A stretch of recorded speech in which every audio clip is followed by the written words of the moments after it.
Good evening, friends, and welcome back once again to the Aura News broadcast. As usual, I'm Daniel Cook, your host for the English Flash News Edition, which we have 6 days a week at 6 p.m. In today's news, there was a series of 3 explosive attacks in Tirana during the night. A pharmacy belonging to the father of the Interior Minister, Saimir Tahiri, was attacked, as well as the home of a former chief of the police department. The third attack was on a bus station in the capital. Fortunately, the first 2 explosions resulted in only material damage, and the police were able to locate the explosives that were placed at the bus station before detonation. They managed to set up a controlled explosion and avoided significant damage. The prosecution is investigating these attacks, and Minister Tahiri has already met with the head of the prosecution and the head of the Secret Service. The first explosion took place near the University Hospital Center at a pharmacy belonging to Bashkim Tahiri, the father of Interior Minister Saimir Tahiri. Immediately after the explosion at the pharmacy, the police took the Tahiri family under their protection. Just a few minutes later, a second explosion took place at the home of the former police director Alfred Numani, near Arben Minga Road. There was significant material damage, but fortunately, no one was injured. About 5 houses were damaged in the explosion. Another attempted attack took place near the Vasil Shanto school, but a citizen discovered the TNT and notified the police, who were able to set it off in a controlled manner. The last explosion is suspected to be a terrorist attack, as the location is near to an urban line station and just a short distance from where the mother and brother of the Prime Minister live.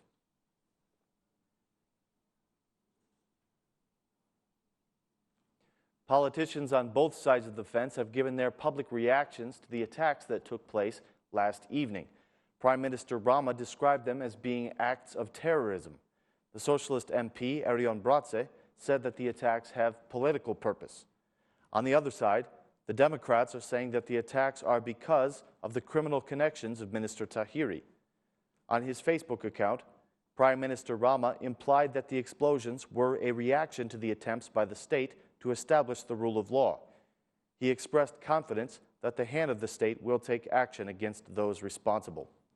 He wrote, "We have opened a new era for the fight against crime. Saimir Tahiri is in charge of this fight, and whoever ordered this attack of terror against his family must learn that today they have given the minister and all of us one more reason to be motivated to perform our duties in serving the people of this country." The head of the Democratic Parliament group, Eddie Poloka, claims that the events occurred because of the connections of Minister Tahiri with the criminal world. The Prime Minister said that he could write only one statement in response to this accusation. "Shame on you," he wrote. The Democratic chairman, Lulzim Basha, also accused the government of being connected to crime, of appointing criminals to the high offices and to the parliament as well. He said, "Shame on him who places criminals in office and in parliament. Shame on the Prime Minister who orders criminal violence against the opposition and defends the street gangs. It is a shame that the Interior Minister is connected to crime," said Basha. The Assembly Speaker, Ilir Mehta, also reacted to the explosions. He condemned the attack on the pharmacy of the Interior Minister and expressed his support for Minister Tahiri in performing his duty. Mehta emphasized that the political realm must unanimously condemn such actions. He expressed hope that the perpetrators will be brought to justice. The U.S. Embassy has also issued a statement strongly condemning the use of explosives in Tirana. The statement said that the use of violence is a cowardly act that undermines democracy and has no place in today's Albania. The U.S. Embassy is proud to continue its long-standing support for Albania's Interior Ministry, the police department, and other security services in the fight against organized crime, narcotics trafficking, and corruption.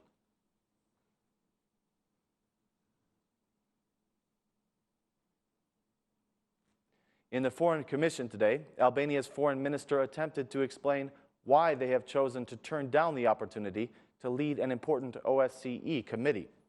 Minister Bushati explained that the leadership of the Economic and Environmental Committee was not important when Albania's aspiration is to chair the OSCE. He said that before he made this decision, he consulted with Albania's embassy in the OSCE. His predecessor, Aldo Bumci, says that this decision is scandalous and that it puts Albania in trouble with the international partners. Bumci said that this decision by Bushati was not orderly and that it is sufficient to remove him from his post. In today's Foreign Commission, the appointment of new ambassadors was also discussed.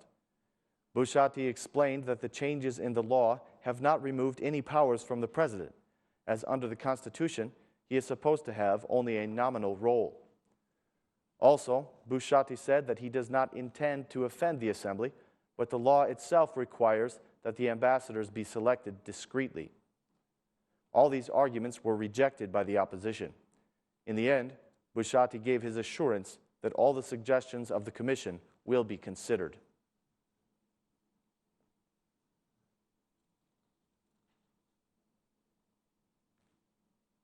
The prosecutor of Tirana has requested a life sentence for the man who is accused of a quadruple murder back in November.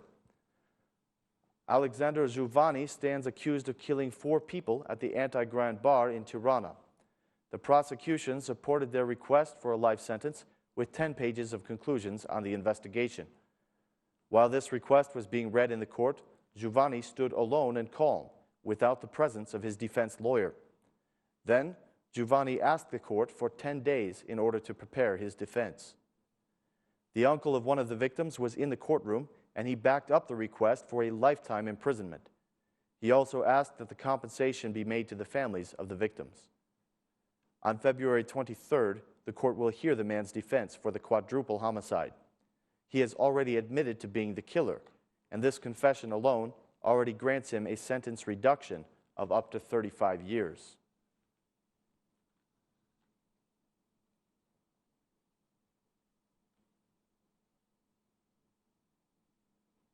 Yesterday, our sister television station, Channel One, revealed some of their investigations into a scandal that has recently come to light concerning the way that the hospitals are disposing of their waste. It appears that both state and private hospitals are involved in the scandal. It has been learned that a phantom company has been put in charge of hospital waste disposal, and millions of euro have been fraudulently dumped into it.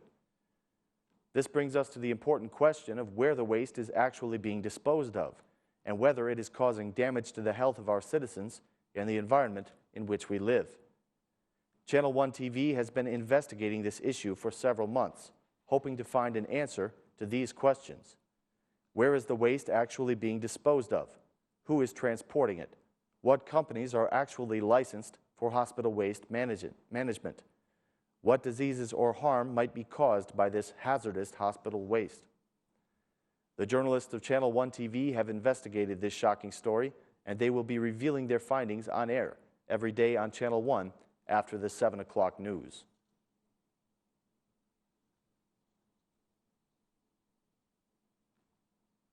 The attention of the government has turned to the importance of our nation's railways. The Transportation Minister, Edmond Hajanasto, spoke at a forum today on the importance of the railways in Europe. He stated that the aim of the government is to link the railways with the country's main ports.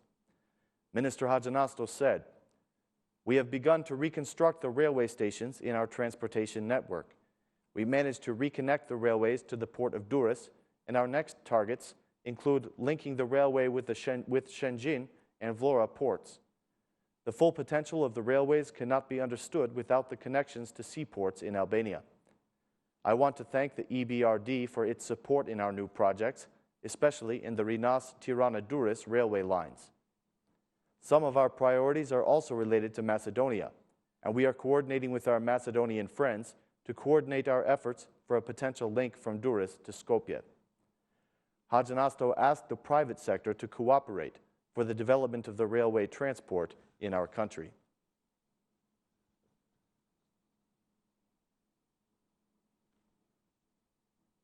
Progress between Kosovo and Serbia is essential, not only for the Kosovo citizens, but also for the stability of the entire region.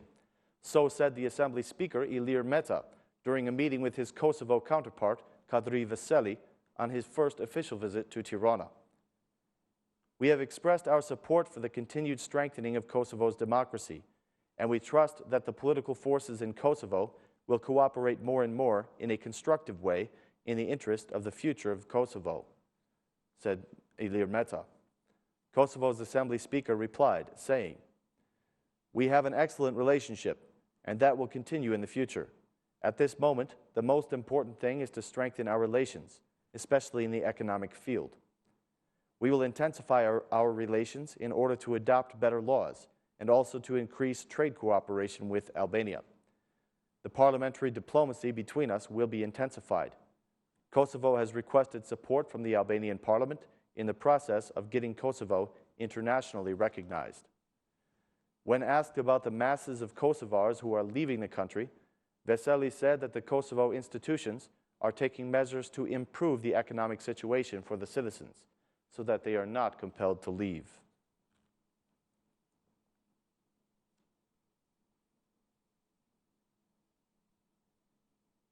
Ladies and gentlemen, that's all the news for this evening. Thank you for watching. Please join us again tomorrow at the same time for more Albanian news in English right here on OR News. Thanks.